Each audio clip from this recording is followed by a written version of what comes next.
Hey, what's up guys, Yusuf here from TechDroids, and in today's video, let's talk about the pinnacle of Android smartphones, the Galaxy Note 20 Ultra, Samsung's latest flagship. And in my opinion, it's the most well-rounded, most complete package smartphone of 2020. And in today's video, my job is to tell you guys why it's such a big deal. And I mean that in the literal sense, because it cost well over $1,000, exactly $1,300 in the US, and in India it crosses the 1 lakh mark for a smartphone. And there's a very small group of people who even can afford a smartphone for over that kind of price, and even fewer amount of people are actually going to buy it. But let's say you do buy the Galaxy Note 20 Ultra, or you're thinking about buying it. What are you getting? What does the Galaxy Note 20 Ultra have up its sleeve that it asks for such a premium price?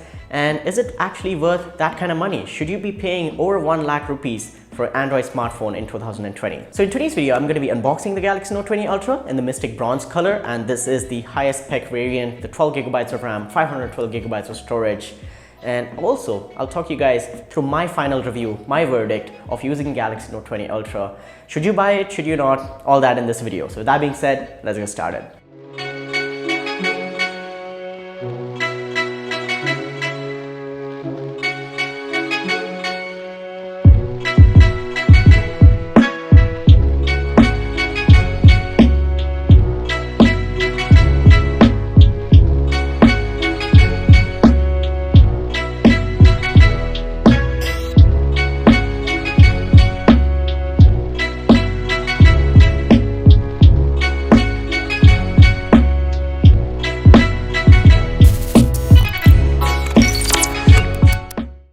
Starting off the unboxing, you're greeted with a similar, Samsung packaging from previous years, and I really like how they're going towards a clean and minimal look without any branding and specifications on the box. So lift that lid up. First things first, you have a small packet that contains your reading materials, so your quick start information, your regional log guide, and your warranty information, all that boring stuff that you never read in a smartphone. Next up, I am surprised that there is no case here. This phone costs well over $1,300, and there's no, plastic or TPU case included here. You have the SIM ejector tool, and then you have the phone itself. This is in the Mystic Bronze color, so peel that plastic off, take off the sticker, and you're greeted with this, new design. The new color itself, in my opinion, is really nice. A mixture of different colors depending upon how light hits it. But just look at that camera bump and, those big camera lenses. I really like this look. I like the industrial design that Samsung is going for. They're not trying to be a thin and light phone. They're not trying to be really sleek with this device. It is boxy, it's big, it's bulky, and has weight to it, and gives off that really premium feel. And the big camera bump itself, Samsung wants you to know this is a serious camera phone. And yeah, it's got some really nice optics on its back. So let's boot it up. And yes, when you're coming into a Galaxy Note phone, you also expect the S Pen, and that's what you're buying this for basically. And yeah, there's a lot of improvements to the S Pen as well this time around. We'll talk about it later on in this video. Now getting to the other accessories in the box, first things first, you have the 25-watt fast charger, and the Galaxy Note 20 Ultra itself supports up to 45-watt charging, and it can be wirelessly charged as well, so that's not going to be a problem. You can buy a power adapter that can support that kind of speeds, but this should get you started, and it's pretty good enough in my opinion for just being included in the box. Next, you have the USB Type-C to Type-C cable, and this is going to be for charging only in my opinion. You'll have to buy something with a Type-A to sync data and stuff, or you need to have a native USB Type-C port on your computer. Then you have the Akg Earphones that in my opinion are the best sounding in-box earphones in any phone out in the market right now, and Samsung is including these, and they're not charging anything extra, and I feel like they add to the value of buying a Samsung flagship. And yes, that's about it for the unboxing experience. Now let's talk about the Galaxy Note 20 Ultra itself. Alright, so first let's get the specs out of the way. You've got top-notch specifications for 2020, and as expected from a phone that cost $1,300, you've got the Snapdragon 865 or the Exynos counterpart, which is inferior in both in terms of performance as well as efficiency. You've got 8 or 12 gigabytes of RAM, 128 or 512 gigabytes of internal storage, which is really fast, and you can expand this via microSD. Yes, you're hearing me right. In 2020, there's a microSD card slot on the Note 20 Ultra. You've also got a 4500 mAh battery, not the biggest battery when it comes to Note devices. They used to push the limit back in the days when it comes to battery, but Samsung after the Note 7 has been really careful with their battery capacities. And you've also got the IP68 water and dust resistance rating. And with the Note 20 Ultra, you get every small feature, every small spec that you expect from a premium complete overall phone. So you've got NFC, you've got Bluetooth, you've got fast storage, you've got wireless charging, reverse wireless charging, charging.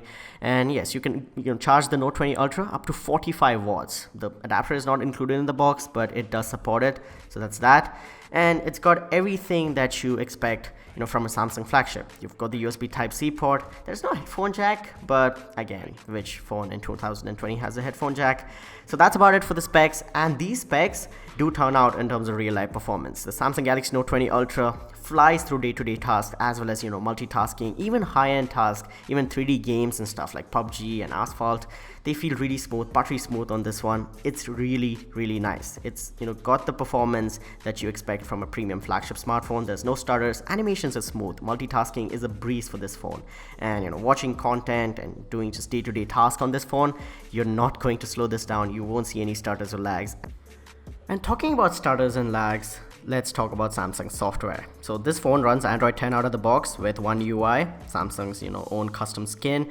And trust me, Samsung is working on this skin. They are making it really refined.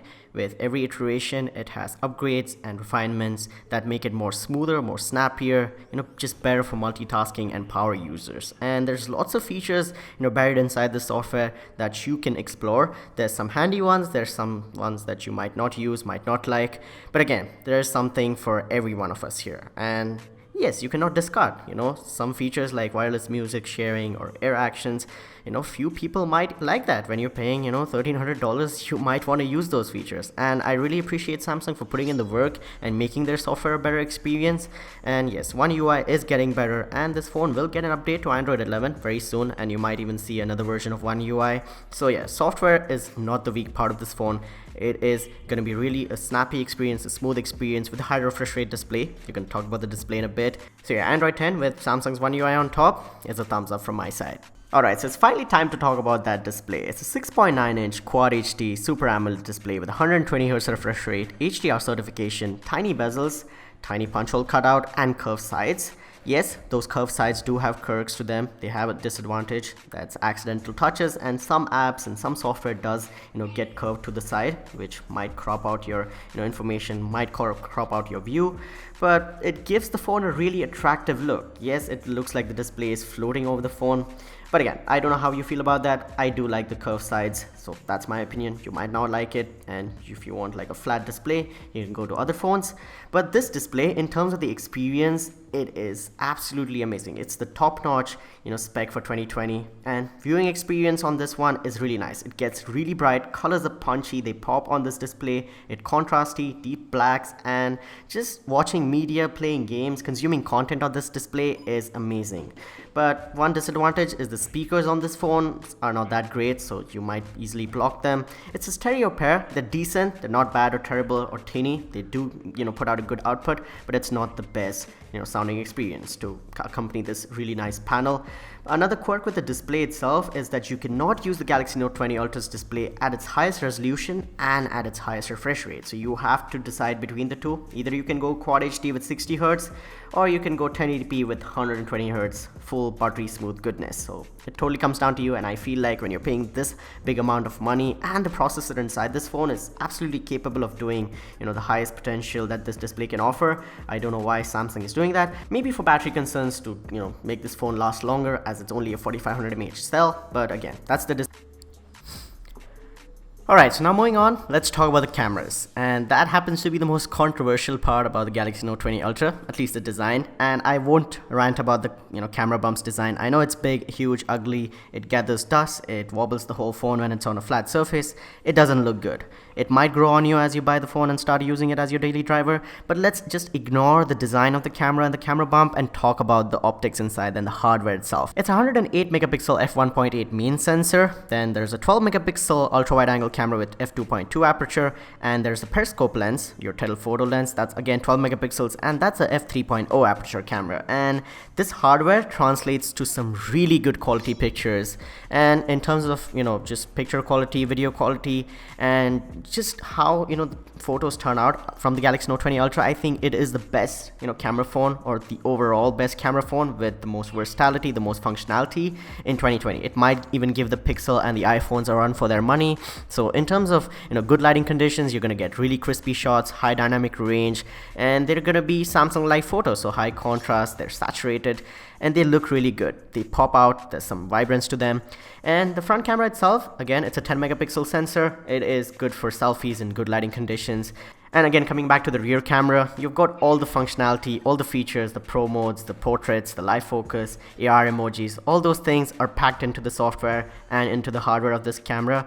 And yes, you're gonna get really good, video quality as well. You can do 4K video, no problem, at 60 FPS. You can do super slow motion. There's higher resolutions and higher frame rates as well into the Note 20 Ultra. You can try those if you're a content creator, if you like making, content on your phone. But overall, in terms of the camera quality itself, the performance itself, I'll give it a thumbs up from my side. Alright, so now it's verdict time. Should you buy the Galaxy Note 20 Ultra? And that's going to take a minute or two just to sum up this phone. The Galaxy Note 20 Ultra is the most complete package, well-rounded overall smartphone of 2020 with a great display, good specifications, top-notch for 2020, decent software, good battery. You've got all the small bells and whistles, every small and tiny spec that you expect. Water resistance is there, fast charging, wireless charging, reverse wireless charging. You've got the S Pen, which we haven't even spoken about yet. The S Pen has been improved this time around, so it has that 9 millisecond response time. You can sketch on it, take notes, do annotations work. It's got Bluetooth. You can use it for air gestures, to take pictures, just move around the phone. And this stylus experience is nowhere to be found on any other Android phone. Hell, even iPhones do not have stylus support yet. The iPad and the iPencil, whatever, Apple Pencil, that's a different thing. But again, the stylus experience, if you're looking for it on an Android device, the Galaxy Note 20 Ultra is the only one that can provide. And yes, talking about other things, the design, it's more boxy, more industrial, more squared off this time around. It's a bulky phone. It's not thin and light. It's heavy. It's got weight to it. It's got that premium feel to it. The huge camera bump, you like it or not, the camera inside it is really nice. And yes, the software again has its quirks. There's extra apps, there's bloatware, there's maybe 2 apps for everything. There's 2 galleries, 2 calendars, 2 camera apps, 2 of everything basically. Whatever Google makes, Samsung makes one of those as well. So yeah, there are quirks. This phone has its flaws, but it kind of accepts its flaws in its own way. So yes, it's owning up to it. It knows it's going to improve over time with software updates and stuff like that. The Galaxy Note 20 Ultra, again, in my opinion, ticks every box. It's the most versatile. The Galaxy Note 20 Ultra, in my opinion, ticks every box. It's more versatile, more functional than other devices on the market. And it's for a small, group of people. It's a very small niche that will even go ahead and buy this phone. And do I recommend it for $1,300? Is it value for money for 1 lakh rupees? Is it bang for your buck? No, hell no. It's not a value for money, bang for your buck phone out there. It's very expensive, maybe slightly overpriced as well. But again, where else are you going to find all the features packed into one 6.9-inch device? That's the Galaxy Note 20 Ultra. And if you want everything, if you're an enthusiast, if you're a power user, you want all the features, all the specifications, all the small tiny tidbits inside one phone. You don't want to go elsewhere. You want to don't want to carry 2 phones. The Galaxy Note 20 Ultra is going to be your device, and it even has 5G. Because India does not have 5G coverage yet, we cannot even talk about the potential of that, the functionality that can bring around to your phone. But in my opinion, the Galaxy Note 20 Ultra is not a bad phone. The price is high, it's expensive, but it is a really nice device. It has everything that you might expect from a premium flagship in 2020. And that's been it, guys. I hope you guys enjoyed this video. If you did, then go ahead and smash the like button, as well as let me know in the comments down below. What do you think about the Galaxy Note 20 Ultra? Are you going to buy it? This was my full review, comprehensive impressions of the device. And yes, let me know in the comments down below. What are your thoughts? Also, subscribe to the channel so you don't miss out on future uploads. And I'll talk to you guys in the next one. My name has been Yusuf. You guys have been awesome. Stay awesome, keep smiling, and I'll catch you guys in the next one. Peace out. And we've been working hard, so if you hating hard, it's a loss, you can fall back. Yeah, I swear I'm in my zone. The top is where I'm going, when I'm there, I'm wanting all that.